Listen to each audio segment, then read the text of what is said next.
Speaker గారు వారి పరిస్థితి చాలా దారుణంగా ఉంది. ఆయన ఆత్మసాక్షిగా పనిచేసే పరిస్థితులు లేడు, చట్ట ప్రకారం కూడా పనిచేసే పరిస్థితుల్లో లేడు. బహిరంగంగానే మా పార్టీ మారిన ఎమ్మెల్యేలు గతంలో కాంగ్రెస్ పార్టీ కార్యక్రమాలు పాల్గొన్నారు, పార్లమెంట్ ఎన్నికల్లో కాంగ్రెస్ పార్టీ కార్యక్రమాలు పాల్గొన్నారు. మేము అవన్నీ కూడా సబ్మిట్ చేసినాం.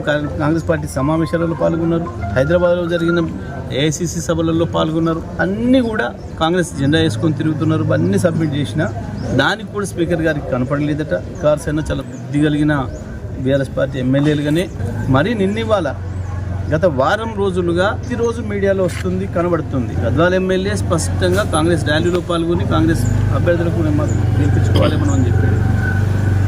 జగిత్యాలనైతే స్పష్టంగా జీవన్ రెడ్డి గారు బహిరంగంగానే స్టేట్మెంట్ ఇచ్చిండు. మా 30 సీట్లు కాంగ్రెస్ పార్టీ సీట్లు ఎట్లు ఇస్తావు నువ్వు, నేను ఎట్టి బస్సులో ఒప్పుకోను, 50 సీట్లు నాకు కావాలని ఆయన డాక్టర్ సంజయ్ ఎమ్మెల్యే ఇంత స్పష్టంగా కనబడుతుంది. అయినా సరే స్పీకర్ గారు డిస్మిస్ చేయడం అనేది దురదృష్టకరం. వీళ్ళకి ఏమాత్రం చట్టం అంటే గౌరవం లేదు, న్యాయం అంటే గౌరవం లేదు. తప్పకుండా మేము కోర్టులో తేల్చుకుంటాం. వాళ్ళని డిస్క్వాలిఫై చేయడం అనేది ఖాయం.